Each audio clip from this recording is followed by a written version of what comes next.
Thank you for joining the Judaism Demystified podcast. Thank you, Rabbi Berdugo, for coming on. We've been waiting for this for a long time, and we want to hear a little bit more about yourself, your background, your education, and your most recent project, your book, Understanding Ḥazal. So take it away. Thank you so much. Thank you for the honor and privilege to be here with you guys. Keep up the good work what you guys are doing. Kol hakavod. Definitely much needed. So I'm taking it away from the beginning. Just about the book or about my Let's learn about your background before, I guess. No? Yeah. Background. Okay, sure, no problem. So I'm born and raised here in South Florida, Miami Beach. Then we moved to when I was younger, around 5-6 years old, we moved to a place called Weston near Sawgrass Mall, big mall there. And then from there, we went to Parkland. Actually, unfortunately, people know it from the shooting there, Parkland. Tons of Jews there. I don't know most, but even in the school where unfortunately that shooting was, it was filled with Jews, maybe 40% Jewish. My cousins were actually there during the shooting. But I went to a private school, a private non-Jewish school, secular school, but again, also most of the kids were Jewish. A lot of even people Kohanim, last name Cohen and everything, but they were Goyim as well. But I had a traditional upbringing from my father's side. He came straight from Tangier, Morocco, when he was around 23 or 24 years old. And he also came from the Berdugo family, is like a rabbinical family. So he had a lot of very strong traditions, but he came here wanting to be a movie star, a very interesting path, a different path than his ancestors had. But did it work out for him or no? He actually was. My father was on Miami Vice, the TV show, a couple episodes. He's like the guy in the background saying, "Oh my God," a couple words there, and a few episodes. Pretty funny. So, but he married. My mother was an Ashkenazi Jew from, comes from a chant of all different, from Hungary, Poland, Russia, everything you could think of. But already like 4 generations secular here in America. So it was very interesting, two sides of the spectrum of the Sephardic traditional and very secular Ashkenazi. But my dad, he really tried to raise us more traditional.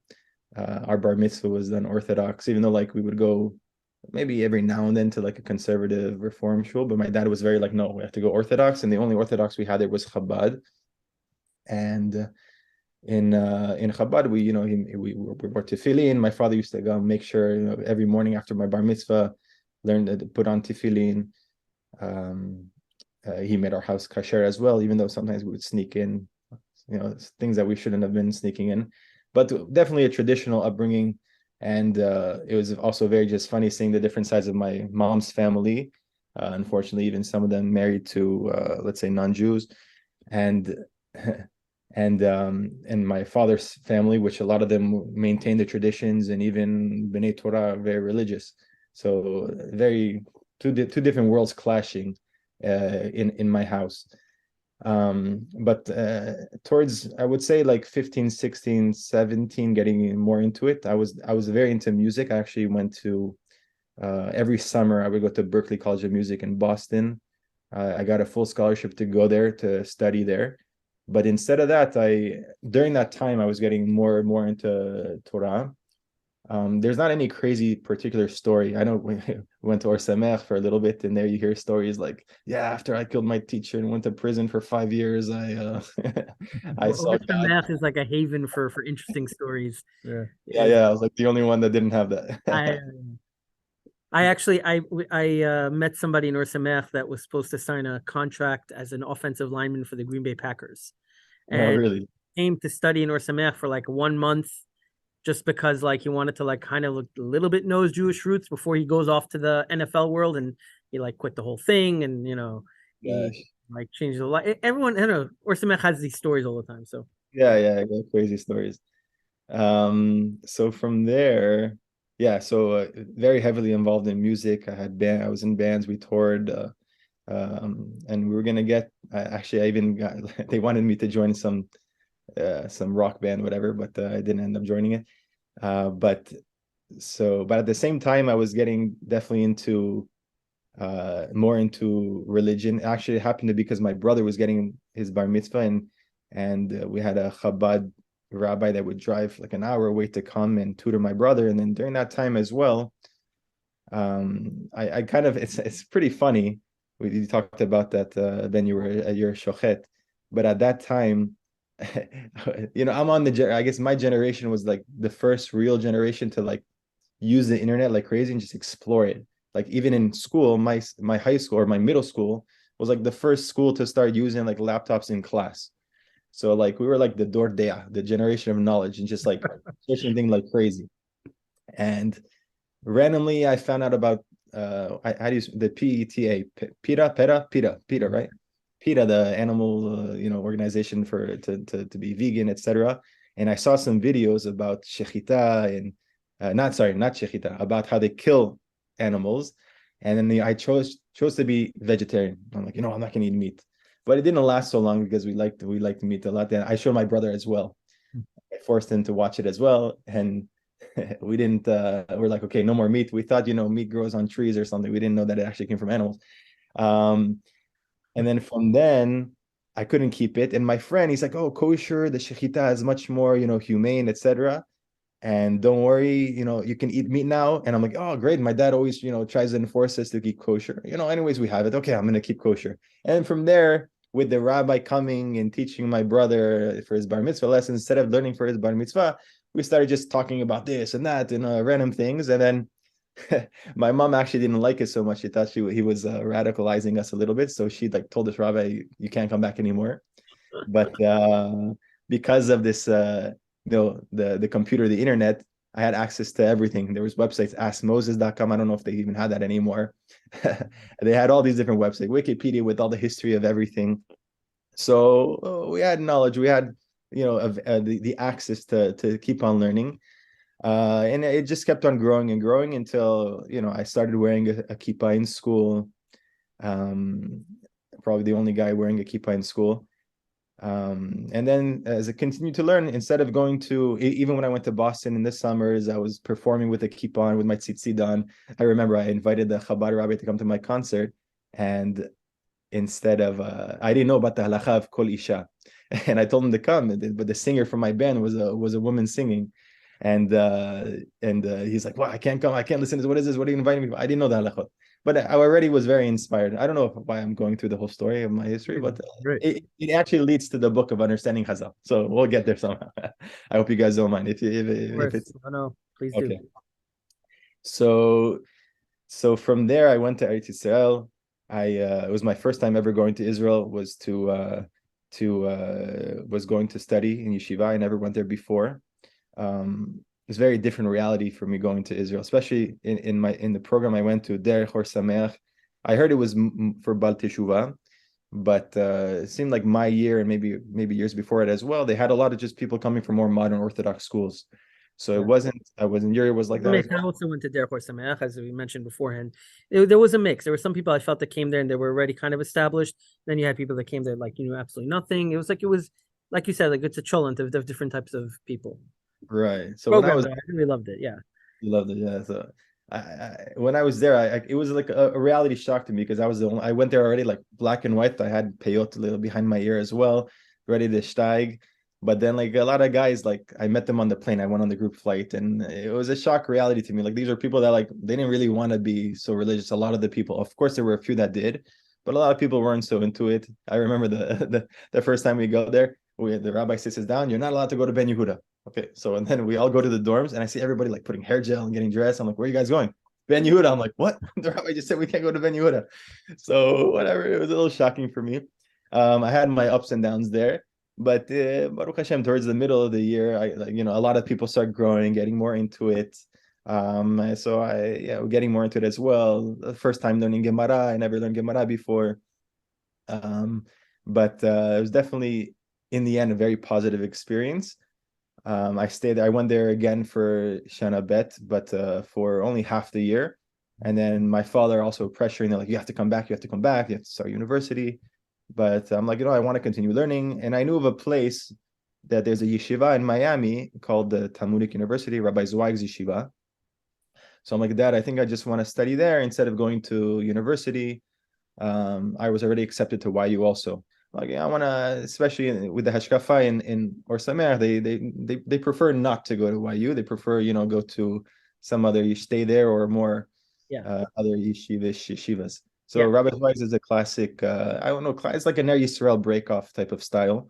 So I studied there. I was there for 3-4 years, just pure learning, growing more and more. But when I was there in yeshiva there, a quick funny story about the shechita, just to go back. And sorry, my mind works in crazy ways. But I found out later that video from Pita was actually kosher shechita that I saw. Oh, really? Yeah.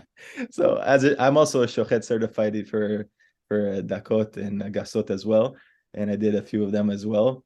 And shechita is, I wouldn't say, I know a lot of Kiruv rabbis say it's so humane, this and that, but I don't think they were shochatim ever. Shechita is probably it's probably not the most humane. For example, you want a quail, they just cut off the head. That's how goyim do it. And us, we have to, find the kind of deshet and cut it, and you see the animal dying, or a duck, it takes a couple minutes for it to die. Is it the most humane? I don't think so. But it's that's the covenant we have with Hashem. So we do it like that. But I want to give a quick shout out to our mutual friend, Rabbi Adam Aziz. So he's a listener of the show. So just want to say. Oh, really? Beautiful, beautiful. Yeah, he's a good friend of mine as well. I have all this farim as well, and he does oh no, sorry, Adam Aziz, you're saying. I said right. Moshe Aziz, you're saying. Adam Aziz as well is a good friend. Also listener and also a friend, yeah. Beautiful. Yeah, Adam Aziz as well is a good friend of mine. He came the year after I was there, but that was Shana Bet, Shana Aleph, and just such hen and the amazing person, growing like crazy, and always, I'm sure. So that was just the funny thing about the shechita thing, that it was like what kind of got me into kosher, etc., was actually completely the opposite in reality. But okay, it turned out to be a shochet as well for fun. We had a kollel here in Bal Harbor, and we learned for one zman, we were teaching them shechita, so they all became certified shochatim there. So where was I last? I want to actually understand, I don't know if you're getting to this, but how you found your quote unquote derech. He's gonna get there, I think, right? Yeah. So in the yeshiva, in most of the yeshivish worlds, like the Rambam is like the the final thing, the shir klali. Every week, let's say you're learning the sugya, and then the Rosh Yeshiva gives the shir klali, the all-encompassing shir on all the sugyot. They give out a whole board of all the marei mekomot, and then you get you hear the shir for an hour, or the shir klali, just to to make shalom with all the different contradictions and bring it home. Fine tuning. Yeah. Huh? The fine tuning of the sugya. Fine tuning of the sugya, exactly. So most of the times it's on the Rambam, and especially the Rambam, he doesn't bring the mekorot. So rabbis, they like to push in something into the Rambam. So I was just always shocked. I'm like, is this really what the Rambam meant? This is what the Rambam meant in the sugya when this, I'm like, I want to read the Rambam more. And for some reason, I always had this aspiration of the Rambam, this tremendous respect to the Rambam. He was a doctor, he was a philosopher, and especially my uncle as well, he was a famous doctor in Spain, my father's brother. He was always talking to me about the Rambam, and just in all, just so I had this affinity for the Rambam. But when I read the Rambam as well, and then also just reading about, probably online as well, the Mishneh Torah, what he did, what he accomplished more than pretty much any other Rishon, seemingly, just the work of the Mishneh Torah. And then of course you see in the yeshivish world as well, they're using the Rambam like, this is the sefer, the best sefer in the world. The Ruach HaKodesh, etc. This is a number one sefer. So I'm like, I'm gonna start learning the Rambam. So like in yeshiva, I just made a seder learning the Rambam from the beginning to the end. And I started doing Hazara. One time I was doing like 5 prakim a day, as much as I could do. I still give, actually, right before this, I just finished. We do a shir every night, a parak of the Rambam every night. So starting learning the Rambam, reading his Hagdama as well, that he's like saying, like, you only need the sefer to understand the halacha, to know the Torah Shebal Peh. Of course, he's not saying, people misunderstand it. They think like he's saying you could throw away all the other Sfarim. No, he's just saying if you want to know the sof, the halacha, the psak halacha, what you need to know as a halachic Jew, all you need is my sefer, and that's it. So then I would be like, I don't understand. And he writes it like, even children, women, everybody can understand my sefer. So then I'm like, Then I go to shir and I hear, rabbis giving different shiurim, and we have guest speakers coming. Mepalpelim. Like crazy, yeah, into the words of the Rambam, and I'm being like, but I don't think this is what the Rambam meant. This is definitely not its kavanah. So I started arguing, then I got, looking online as well. I think I was like the only guy in my yeshiva that had a smartphone in like the first time like smartphones came out. And I had a smartphone there, and I was doing it like in the dorms, checking out a lot of stuff and like reading about the different, I started learning about the Yemenite Mesorah, Rav Kapach as well, Rav Kafeh. And I'm like, I got to get into this. I even when I went to Israel again, I bought his whole set. He has like 24 or something, 25 volumes. Probably I'm the only one here in Florida that has the entire set, or even, I don't know, maybe there's one other rabbi I could think of, but the entire set of the Rav Kappa. So I started, taking that, bringing it to the yeshiva, and then comparing it, like how, let's say the rabbi is learning the sugya, and the way Rav Kappa is learning the sugya.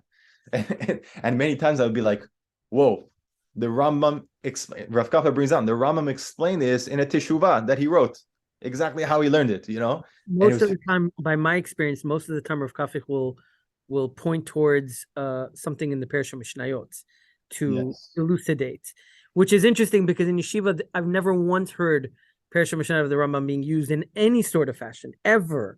You know what I mean? It's always based on the Nosei Kelim, but when you learn the Rav Kafich's work on Mishnah Torah, you start to realize that the Nosei Kelim happened to never have also learned the Parashat Mishnayot of the Rambam, which led to a lot of the mitpalpelim and all that stuff. So it's interesting. Exactly. Right. Yeah, that's true. They sometimes bring Parashat Mishnayot if, like, the Kesef Mishnah brings it down or somebody else brought it down. But like all the Teshuvot, like barely ever. Sometimes also they're probably the same as Parashat Mishnayot, but like the Teshuvot, not so much as well. So seeing that, and then sometimes as well, Rav Kappa would just answer very easily. Okay, that's the wrong Girsa in the Rambam. Here's the Yemenite or Egyptian manuscripts, and that completely, destroys the entire people that people would build on it. Or on top of it, there's a different girsa in the Gemara of the Rambam. Look at the Rabbeinu Hananel's Gemara and had a different girsa, and that's why there's no machloka. You don't have to make a whole people on it. So like that was like my awakening to like, whoa, there's a whole other world.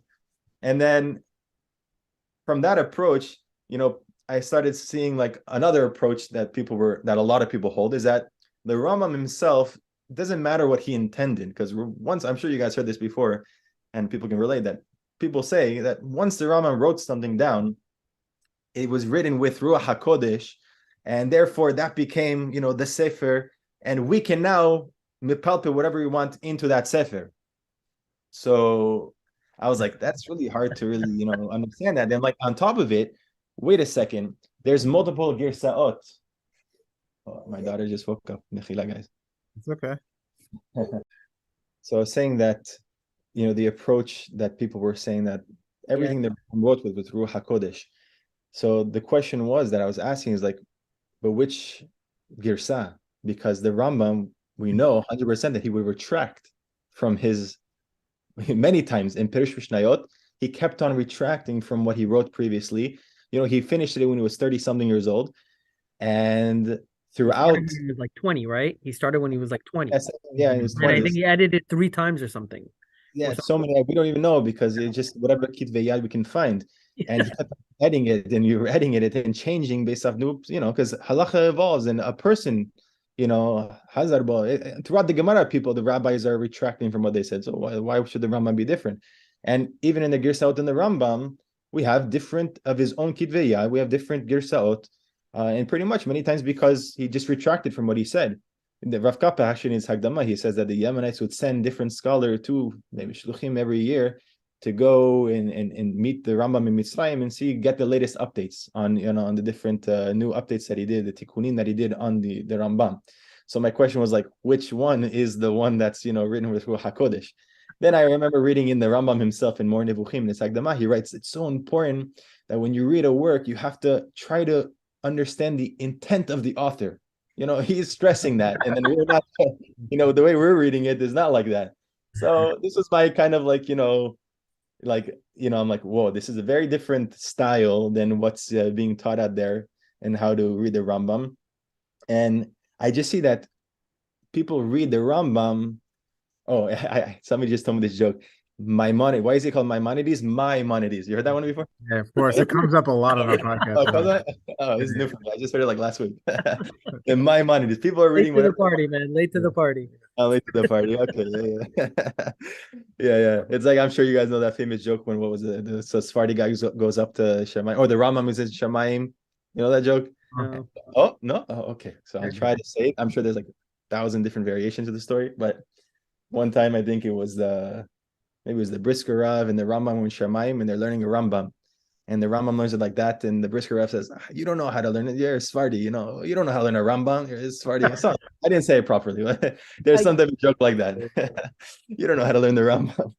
But and the funny thing is, like, now the more I'm reading like his Teshuvot, like for example, you read you just read the Teshuvot of the Rambam. The limud was very simple, pashut, how we understand the sugya is no pilpul. They didn't have that. It was very simple, peshat. Structured. So, very structured. Very structured, klalim, and Your language also. Yeah. It was, Clarity was extremely important for them. Yes. Very, very important clarity, which is interesting because today it's like clarity is looked down upon to some extent. Yeah. Like it's all about being able to, all the Sephardi Rishonim were very much into grammar. Grammar was so important to them. Grammar, clarity, Dikduk. structure, dikduk, everything. Proper absolutely. thoughts, everything. Yeah. Absolutely. Yeah, and just as I see, like, how the people are learning the Rambam however they want, they're making their Maimonides. Even today, I was in the Beit Knesset today, and somebody, they open up the Rambam in Hilchot Melachim about how the Rambam says, he brings down from the Gemara and Ketubot, that somebody who lives in Eretz Israel, all his averot are mochel, and somebody who's also buried in Eretz Israel, all his averot are gone.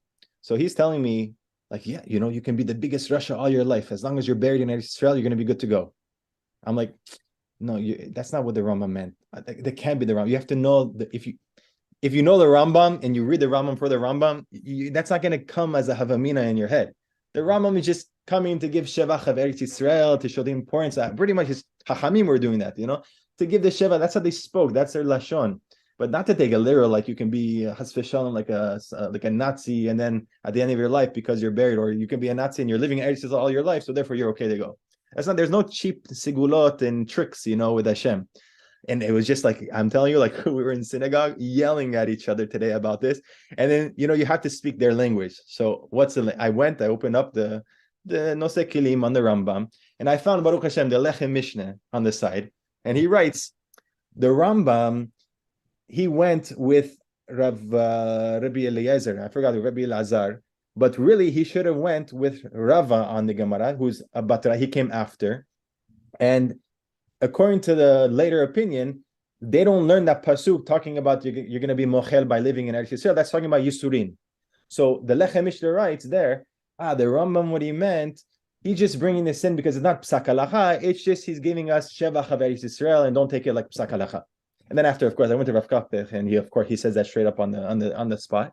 But you can't bring, that when you're talking with people that come from a different background. So you bring the Lechem Mishneh, like, okay. They still wanted to argue with me on something else, but the mindset of when you're reading a certain, when you're reading the Rambam, you're reading it how you want to read it, not what the Rambam meant. So because of that, trying to understand the Rambam, where else will you go besides reading the Rambam's works? You want to get the closest source as well, Rabbeinu Avraham Ben HaRambam. So now after that whole however minutes of story, that's how we get to Rabbeinu Avraham Ben HaRambam. Just a natural, that natural desire to know the Rambam, at least the best secondhand source we can get is Rabbeinu Avraham Ben HaRambam. And it's funny, in my yeshiva that I went to, there's one rabbi there that he himself translated. He's an Ashkenazi rabbi. Rabbi Winselberg, he translated the Hamaspik Le'ovdei Hashem. I'm sure you guys are familiar, but just for the viewers, that Hamaspik Le'ovdei Hashem, it was his magnum opus, a humongous collection of his writings that he wrote. Not a collection, but his sefer that he wrote. We don't know how big it was. Unfortunately, we lost most of it, and we're just finding fragments, or we have some fragments of it. This sefer, the one that we published with the Dot Press, that was a perek in his sefer, people didn't know that, but from now we're pretty much 100% sure that it's a fragment from a Maspiklo of the Hashem that just dealt with one perek on how to understand the Ma'amrim of Ḥazal. But you have other ones that we have. So Rabbi Winselberg in the yeshiva there, he published a different one more on talking about Hitbodedut, and I think it's called the Guide for Serving God. I think it's published by the guide. I think it's called the Guide for Serving Hashem. I forgot what it's called, the English name that they used. But that's it's more about the talking about the derech yachid, that which individual can get close connection to Hashem. So I got very into that as well, reading that, and then started reading, let's say, his Teshuvot Birkat Avraham, and just anytime I could find that he talks about what the Rambam said, especially I never knew about that. Yeah, it's Teshuvot. They're very outdated. Like the Girsa, the text is very bad. There's actually a good Yemenite friend of mine, Rabbi Sharabi. He's working on doing a new one with a new. I didn't know about this. Awesome. Let me know when that comes out. I'd like to get that. Yeah, absolutely. So seeing whatever I can find about Rabbeinu Avraham Ben HaRambam. There's actually a Rav Moshe Maimon in Monsey. I think maybe he lives in Lakewood. I'm not sure where he lives now. But he put out these beautiful blue books as well on. His name is Rabbi Moshe Maimon. That's cool. Yeah, Moshe Maimon. He is his family. They claim to be descendants of the Rambam as well. They're from Turkey though. So he put out on Bereshit. Oh, these are amazing. Yeah, these are unbelievable. These are amazing. They also have on the Ma'amar Lagadot Ḥazal. So this is on the Ma'amar Ḥazal as well. So I was in contact with him, and he gave me his Hebrew version that he used, which is actually the Hebrew version that Rabbi Winselberg used, and helping with a Yemenite rabbi as well, Rav Korach in Eretz Yisrael, and it's the one that was really worked on by Rabbi Moshe Meiselman in Israel. I think it's the yeshiva. You guys know what yeshiva it's called? I'm not from. I don't remember. Torah Moshe. I forgot what it is. It's a lot American yeshiva there. He wrote a sefer called.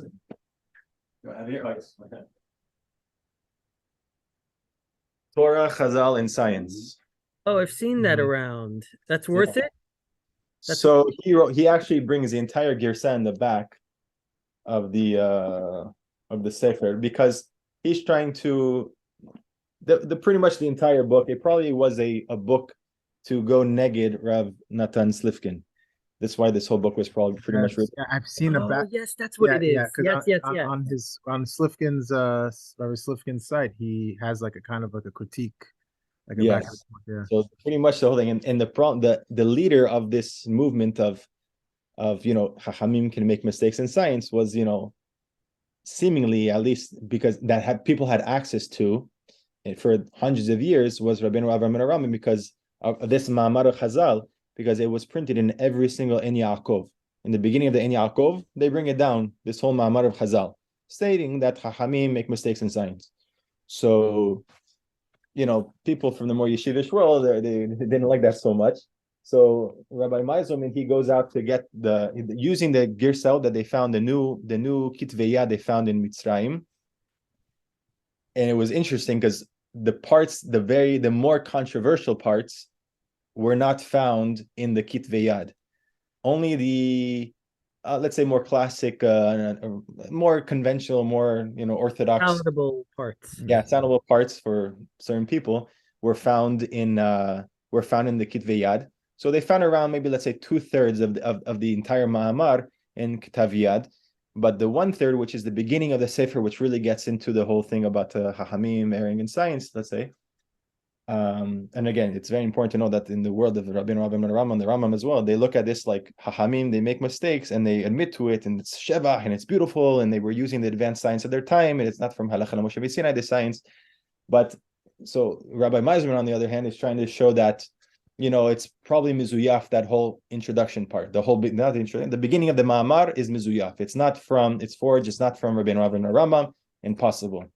So Rav Moshe Maimon, he dealt with it very well in his book. He didn't really call out to Rabbi Meiselman, but in the English Sefer, in the Understanding Ḥazal, I brought in a lot of the quotes that Rabbi Meiselman proved while it's incorrect. That it's forged. And I was just trying to defend and show that this is exactly the hashkafa of the Rambam himself, And not only that, there's the hashkafa of so many of the Geonim that came before.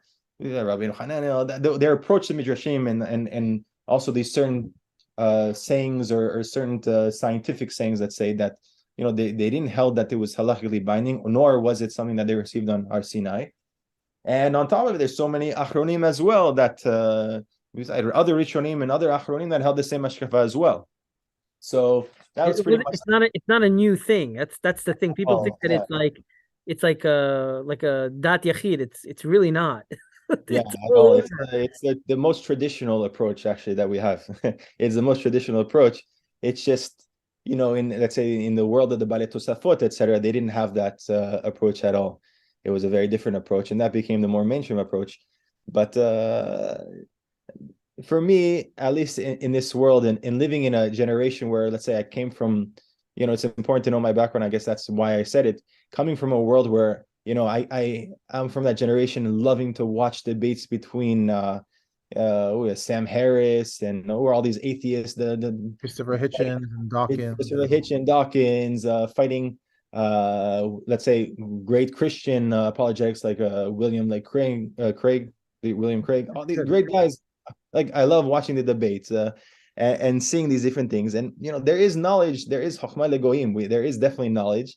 And how do we deal with it? How we, if you want to have a Judaism that can actually survive in university, on a university level, be able to argue with professors and, say my Judaism stands and, I can be a or legoyim even nowadays and with my Judaism and teach you, even if you want to accept evolution, no problem. We can work with evolution.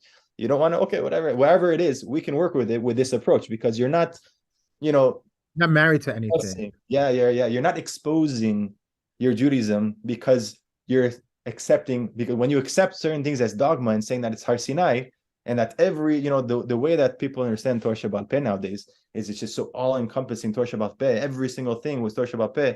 Therefore, now you actually are exposing your Judaism because, if you find something that doesn't fit with it, the whole thing can fall. But when you have this approach, there's a misconception by a lot of people like that they think that everything we have today was originating in Har Sinai, and it's really it's problematic because you run into these kind of issues all the time. All the time, yeah. I mean, you open up the Rambam in Hilchot Mamrim, like Halach leMoshe Sinai, you had a few of them, 30 something of them, and he lists them, and everything else, most of Torah Sheba'al Peh, just what the Sanhedrin chose because they had new situations came up. They had a machloket and they voted on majority, and that became part of the, Torah Sheba'al Peh. That is Torah Sheba'al Peh. It's an ongoing evolution of new situations happening, and the Ḥakhamim being posek, what's halacha based off a majority vote, and that's Torah Sheba'al Peh. But everything else, at Har Sinai, it's a system. Yeah, the system is what's passed. Exactly, and what we got at Har Sinai is really the foundation. It's the basis of all the mitzvot, but obviously every generation has to build off of that because things change, times change. So we have these courts, like you mentioned. So I think that's just something that's important for us to mention here because people don't always have that understanding. Absolutely, yeah. I'm telling you, and it's very, when you have this approach, you are able, like, last week I've been a guy, a person, a friend of mine now, he became a good friend of mine. He was becoming Jewish for many, many years, converting 5-6 years. He became mamash like a Tamir Hacham, or as the Rambam said, Tamir Ḥachamim. He became a scholar. He never converted, but because of the atmosphere and the approach of the Jews he was around, he decided, what, it's not for him, and he became a Muslim, but a very devout Muslim. Yeah, and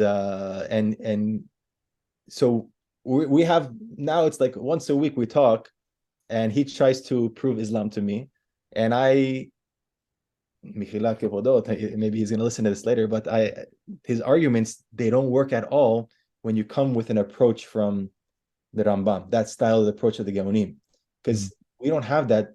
We're not bound to certain things that they have to be bound to, that other people are bound to. No, and at the same time too, if there's something that Ḥakhamim say that's not halachic, we don't have to say it's we have to follow that type of hashkafa, or even if it's, let's say it is halachic, for example, that I talk about in the book, there could be things that were, let's say, scientific, that Ḥakhamim were posek, and we have to follow it. But that's just, for example, let's say the Rambam says in Hilchot Terefot that there's certain things nowadays we see the animals, they're surviving much more than 1 year.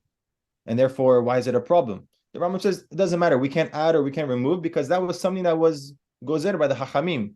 So until we have a new Beit Din, there's a technicality. We just can't change the law, even though if it's not scientifically, sound at the moment. Or for example, Rav Herzog, he held about killing kinim on Shabbat, lice. In the entire world, people believed in spontaneous generation, and that lice came out of nowhere. Until the invention of a microscope, and people can see, oh wow, lice, they actually don't spontaneous generate. They actually have pirya revia. Therefore, maybe we can't kill them nowadays, because the Gemara says, the Mishnah says, you can kill kinim on Shabbat because they spontaneous generate. So the halacha is you're allowed to kill. The Rambam's posek like that.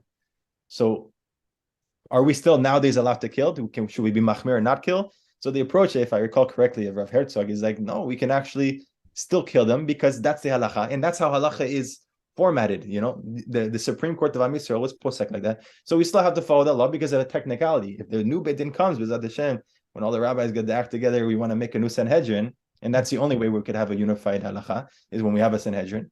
Then things can change, but not until then. So it doesn't. Your Judaism is so much more concrete and able to defend yourself in this way. I see it all the time. There's a very big Jew for Jesus. His name is Dr. Michael Brown. Of course. I don't know if you've heard of him. Yeah, the guy with the mustache. Yes, the guy with the mustache. And he, unfortunately, I see him, he argues with rabbis and he defeats them. Why? Actually, I saw even a guest on our previous guest on our show, Rabbi Tovia Singer. The reason why he defeats him is because he kind of uses midrash he argues against midrash. Is this what you're going to get to? And the rabbis are like, oh, what do we do?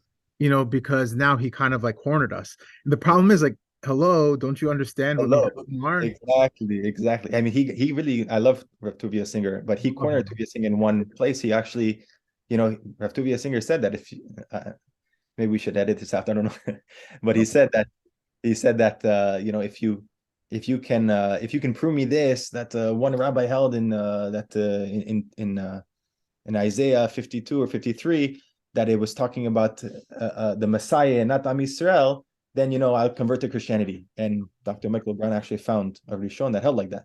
But for us, it doesn't move the needle in any way. Yeah. It's oh God, yeah. No, I'm telling you, I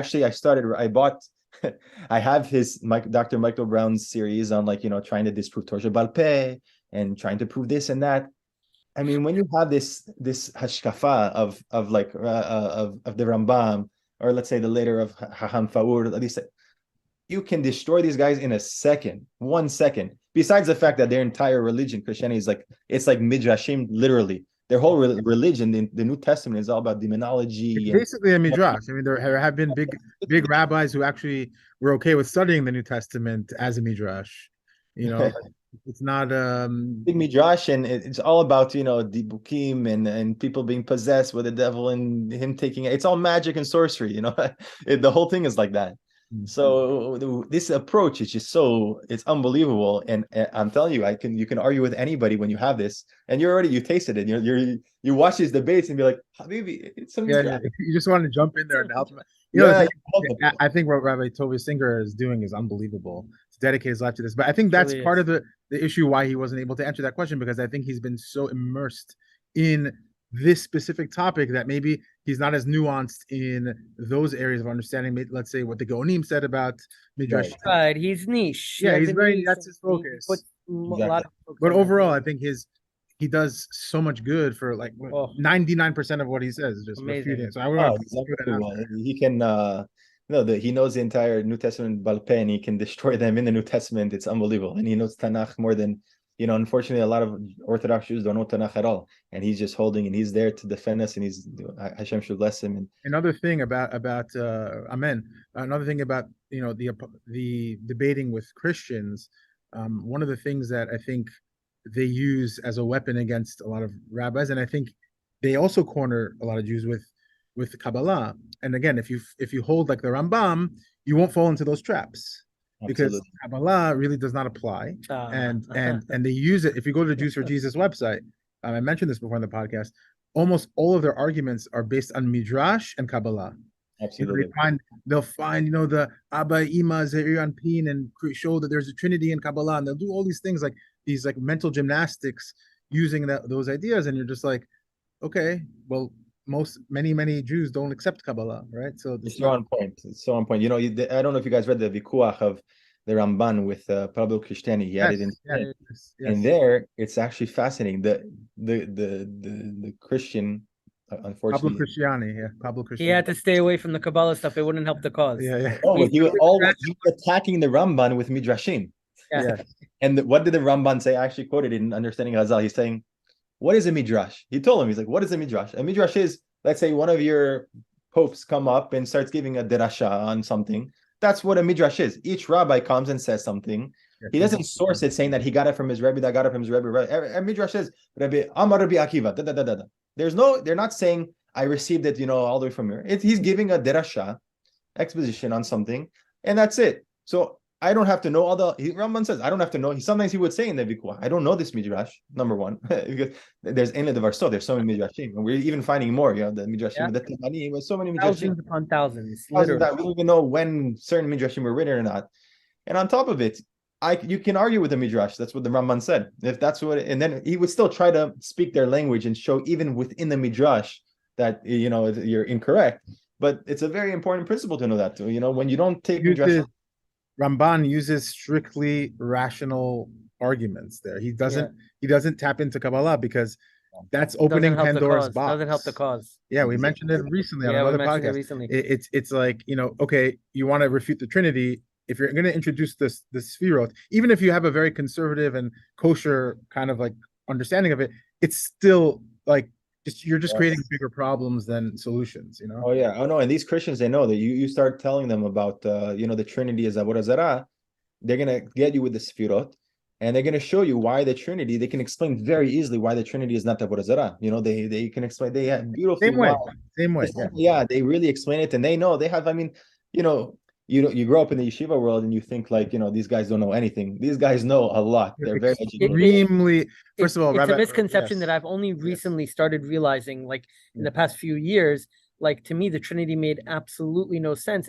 Only a few years ago did I realize that I was literally thinking Trinitarian without even realizing it the whole time. Literally didn't even realize what I was doing. We're actually gonna have a podcast soon. We're going to be recording it tomorrow. I don't know when we're going to release it, but now that we're on the topic, on Gnosticism and its influence on both Christianity and Judaism, leading to Kabbalah. So it's very important for people to understand. It's really, because like we said, if you go with Rambam and this approach to halakha, to hashkafa, you really don't run into any problems. It's just like we had a Rabbi Maruf on, and we did an episode about Spinoza, and I recommend everybody check that out. And he basically shows throughout, even the atheists today, all the problems that people have against the idea of God. If you have the Rambam's approach to God, it's something that even a thoughtful kind of atheist would be open to accepting, because it's so like reasonable. Yes, reasonable. Good word. I see this happen all the time, because I have a lot of friends that say they got smicha in certain Kiruv kodalim, and they try to go and do Kiruv rehukim, and it's not so easy for them, because the generation now, the kids nowadays, they're 10 times more educated than I was. They have in a second, they're holding everything about everything. Regular people, they're listening to, what's that famous show that everybody listens to, Joe Rogan. Everyone listens to Rogan. People love the science is flowing. People love it. Elon Musk is the new Yashka. People love the science. People they love this. People are so educated, and in the religious world, it's just like completely opposite. You ask unfortunately big rabbis, gedolim, tell us the difference between a neuron and electron, and what's a protein, how does matter made, what's the difference between chemistry and biology, basic stuff. They don't know. It's a very big problem. And gedolim. Yeah, nothing. I think like what people should look into is Rav Kook, what he says about atheism. Atheism is kind of forcing Judaism to look itself in the mirror and Sanitize. sanitize itself, and kind of like, you can't have an atheist who believes in like superstition and this kind of nonsense. So Absolutely. it forces Judaism to become kind of more refined and sophisticated and intelligent. No longer, it has to drop all of the crazy stuff that has attached itself to Judaism over the years. It's forcing Judaism to become kind of like back to its roots, back to fundamentals.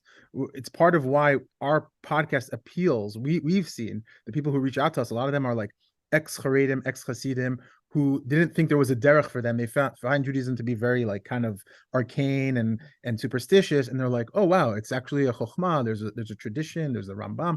We learned Rambam through the eyes of a different rabbi. Like Which is what Berdugo you were was just talking about. Yeah. So this He's a stuff, mikubal. The Rambam's a mikubal. Yeah. Yeah, yeah, those are Iqbal, guy. deathbed confessionals, all these different Deathbed confessional. I tell you, I can't stress it enough. This generation now you have this artificial intelligence what's it called? GPT, yeah. Chat GPT. You want any information, it's right there in front of you. This is a generation, like we said, Dor Dei, it's like to the extreme now. And we're up for a battle now. It's a big battle. We can all the Jews that are already in Orthodox Judaism, okay, for sure the bubble's getting, the Bible, it's becoming more bigger bubble. I don't know how you say bigger or smaller bubble, but they have to keep in their bubble more, because to fight this world, and if you're not prepared to really deal with the reality that people know, the knowledge that's out there, and if you don't have the proper tools for it, it's very dangerous. So that's very why optimistic about like even you see the interest, like Lex Friedman podcast, also another famous podcast. He's having like Muslims on, Jordan Peterson having Christians on, all these people having these conversations. All of these years, for centuries, all these religions have kind of been at each other's throats. Mm-hmm. For the first time, there's this kind of place where everyone could just have these conversations, and it's bringing knowledge of God to the world. Like even though Christianity, we don't believe Christianity or Islam is the truth, but they contain a lot of truths, and they're positive developments for mankind, according to Rambam, where it's like, they're kind of pushing the idea of Hashem to the world, even if it's not exactly the way, but it's still, for the Goyim, it's great. Yeah. Even for the way of the Rambam. Right now, I'm actually translating a sefer of Ibn Falakera. They were learning from the Goyim. They were best friends with the Goyim. Rabbeinu Avraham Ben HaRambam learned so much from the Sufi Muslims. He said that they contain some of the Mesorah that we lost. The prayer, the way they pray, etc. A certain style of life. So there's so much in Islam. I talked to, like, say, my Muslim friend or other Muslim friends, and they're like, they're more Sephardi than me. I'm like, wow, I get, sometimes you can relate to them, like, wow, and it's such a copy of Judaism, Islam, very so. We can learn a lot from them as well. I think that there's a lot. There's a lot of similarities, of course, a lot of big differences, and when we have the proper approach and foundation that Baruch Hashem, you guys are pushing for, we're able to show and really be on top of this game of our religion. But there's definitely so much, we're definitely in the same boat in a lot of matters, for sure. Absolutely. Yeah. I actually, I'm going to be releasing a podcast with Imam. So look forward to that one. That's wow. Beautiful. I also think that the bubble system, how long can it really last in this day and age? I don't think that it can really last. Yeah. It's a type of it doesn't end well, these type of things. People, you can't constrict people for too long. Eventually, and we've seen it. We've seen it. You've seen it, like with people that in that world. Of course. Right? That the Das Torah kind of mentality is falling apart at its seams, and it's only a matter of time till people have to choose. Do they still want a Judaism that is based in truth and tradition and reality, right? or are we going to keep playing this game that it's just put your head in the sand, and it's a Ḥazal, because like you say, like, if people would open their minds to the Rambam and to the Ḥakhamim Andalus in general, the world is your friend, knowledge is your friend, Dor Dei is your friend. It aids us, so it's mamash a Ḥazal. And the whole point of this podcast is to try to open people's eyes to that Yeah, like derech, which science is not, like you mentioned earlier, it's not a threat. It's our friend. it's a the tool to Hashem, reach Hashem. the creator of the world is also the author of the Torah is also the author of the world. They're not two separate categories. Absolutely. No, and what you said, it's true, because how much can this bubble go for? In history, it does repeat itself. There was, unfortunately, 90-something% of all Ashkenazim went off the derech when Napoleon allowed, he opened up the world to them. And how were they? How was the hashkafa before that, when Napoleon allowed them to start becoming, included in society? I think maybe I'm getting the history wrong, but I thought it was Napoleon. But 90-something% of all Jews, of Ashkenazim Jews, completely went off. Nowadays, does history repeat itself again? You have so many, the bubble, the people, the closed-mindedness of people is getting more and more closed.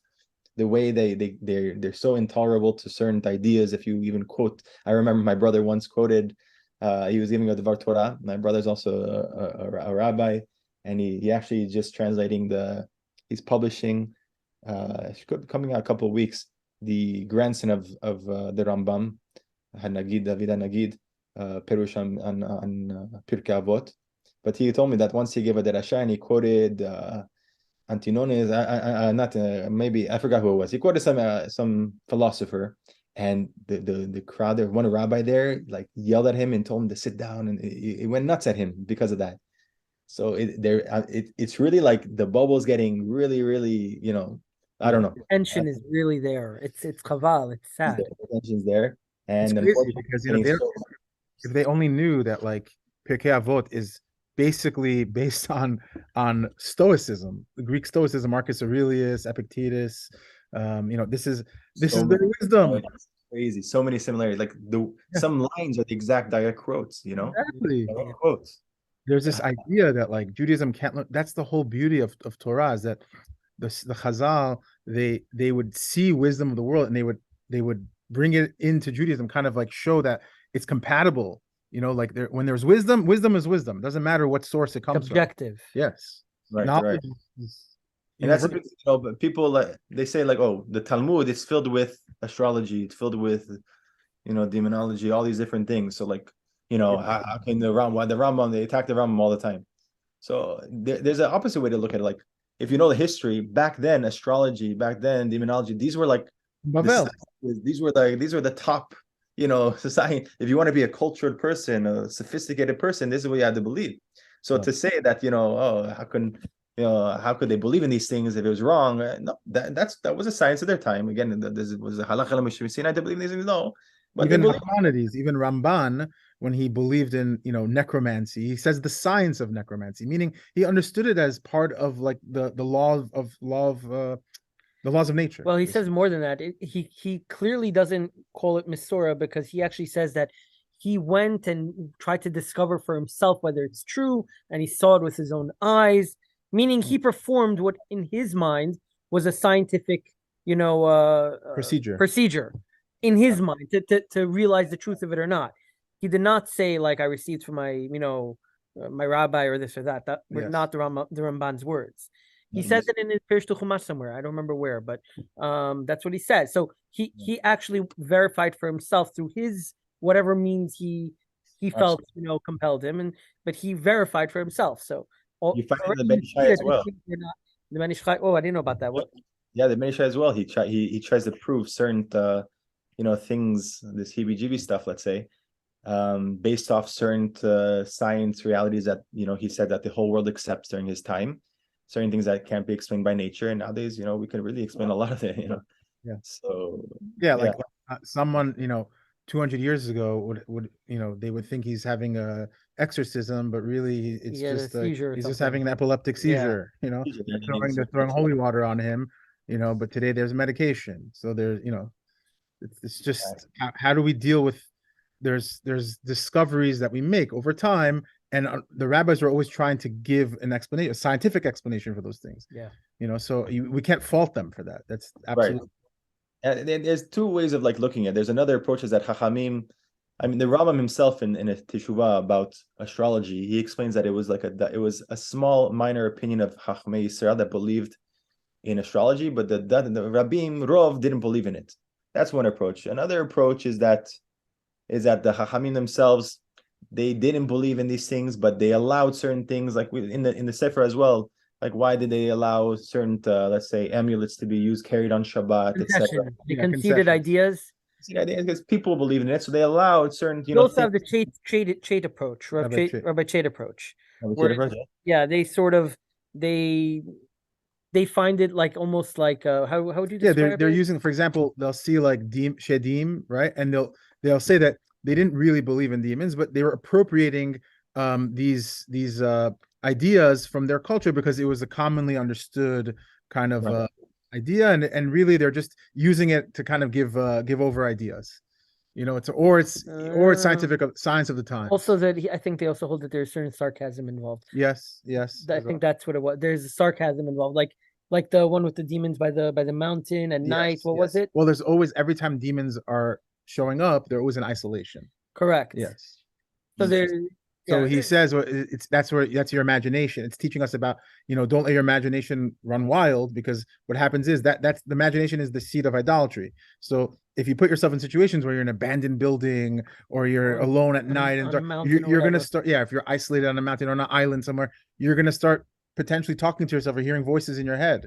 So you kind of have to another approach. It's another approach. Exactly. It's another approach. But there's many approaches. Yeah. One thing that's very important that I want to just add in is that, sometimes when you get to this more rational approach, unfortunately, your religious level kind of, that inspiration, that spark in you kind of can go down, and then also your halachic following and your observance just also kind of goes down. So something about the Rabbeinu Avraham Ben HaRambam that is just, for me, just such a chizuk, and why I love him so much is that he was like a Hasid, let's say. He was, doing hitbodedut. He talked about hitbodedut before anybody, just going in the middle of the nowhere and praying and leaving everybody else. And still at the same time, with such religious devotion. The Rambam as well, he would go to the mikveh every time he had a carry. He talked about it in his teshuvah. He was a Hasid as well in halakha, very pious, medakdek and everything. But at the same time, they were halachis. They would follow halacha without, I'm sure you guys are aware that Ḥakhamim Andalus, they don't have all the kulot that, let's say, the Bali Tosafot come up with, based off, batel tam, batel halacha, batel gezerah. They didn't have that concept. There's other kulot you find in other school of thoughts. But Rabbeinu Avraham Ben HaRambam, 100% dedicated to music. Okay, nowadays we can't, let's say we don't know how to make a kli to make music on Shabbat. So maybe perhaps we're allowed to dance, like the Rama brings down, let's say. No, the Rama doesn't matter. That's a gezerah. That's the law. We have to follow it. There's 100% commitment to halakha. And at the same time, super spiritual as well, like Rabbeinu Avraham Ben HaRambam. And at the same time, so rational, top of the science, top doctors in the world. This idea of not being spiritual is so wrong, because I feel more since I became. We discussed this with Rabbi Wild. Yeah. Since we became, like, we used to study Kabbalah, Hasidut. Since we became rational, quote unquote, I hate to use the term, but we've been so inspired, because when you get that flash of like wisdom and like that aha moment, because it's not a world of abstraction like the more mystical kind of streams. It's a world of understanding. Everything builds on the other thing, right? It's like it's an amazing system of knowledge that we never even knew existed. And to me, it's the most inspirational thing. We don't lose that inspiration. I'll tell you something. When someone who is, look, I myself, I admit it all the time, I studied Kabbalah and Hasidut for a long time, mainly Hasidut, not so much Kabbalah. I wasn't very big into like Kabbalah. I was more into Hasidut and inspiration and stuff like that. Kabbalah also, but I'm saying like more my focus was more on that, from that end. There's a certain addiction that develops over time, where you get a little bit addicted to a certain way of thinking, way of getting inspired. You need to adjust your mindset. That is a little bit difficult in the beginning. You have to adjust your mind. You have to adjust the way you see things. You have to adjust the way you approach things. But if a person is willing to take that leap, because a lot of people are scared, because a lot of people are happy with their inspiration and with their abstractions and with their, imaginative, you know what I'm saying, right? people are happy with that because it does feel good and it feels like you're getting close to God in your own imagination or whatever. But if a person can pass that, leap that, and adjust their mind frame, on the other side, there's just as much inspiration. It's just learning how to get in a different way. You have to learn how to get in a different way. It's an adjustment, but it's available. You just have to take the leap in a way. Absolutely. And it's important that we, I think this is it's especially in the Sephardi world, most of our parents, grandparents, and everything, they weren't part of this. As again, I don't like to use the term as well, rational world as well. But now this generation, there are a lot of people that are becoming like this. You see in London, the Habura started. These are a lot of Sephardi guys that are, all like-minded people like us. So we're kind of like new into this, and it's important for us to make communities, get together, kind of help structure and help each other out in this path of being committed halakhic Jews, 100%, creating Talmidei Ḥakhamim, writing Sfarim, writing Teshuvot, writing everything, and at the same time spiritual. And we have to work with each other. We all have to help each other. We need to build. We need to build, and we also need to reach out and have conversations with people outside of our bubble. Because it's very like that's one thing we do, and maybe we get criticism from like the purists, but the truth is we want these ideas to spread. We want it to be there's a real need and a real desire for people right now to find something that's rationally based. Everybody craves it. We live in the age of skepticism and reason and the age of information. People desire this. They just don't know that it exists. So I think that you being part of this is really like you're a pioneer. What you're doing right now is unbelievable, and we want to connect with people like you to get people excited again and to understand that there's revolution happening in Torah. So we want to thank you for coming on, and if you can quickly plug your book again and just tell everybody where they could find it, that'd be great. Thank you so much. Thank you for having me. The book, let's see if I have one here. Yes, Understanding Ḥazal. It is available on Amazon only, or you can actually go to dot.press, DAAT.PRESS, and we have the links there for the Sefer as well. We can add the podcast. Yeah, we're gonna add a link in the description. .press for anyone. So really, we want to thank you so much. It was a great conversation. We're happy to get to know you, and we hope to do this again. Amen. Shavua Thank you so much. Thank you guys for the opportunity. All the best. So much. I really appreciate it. Thank you.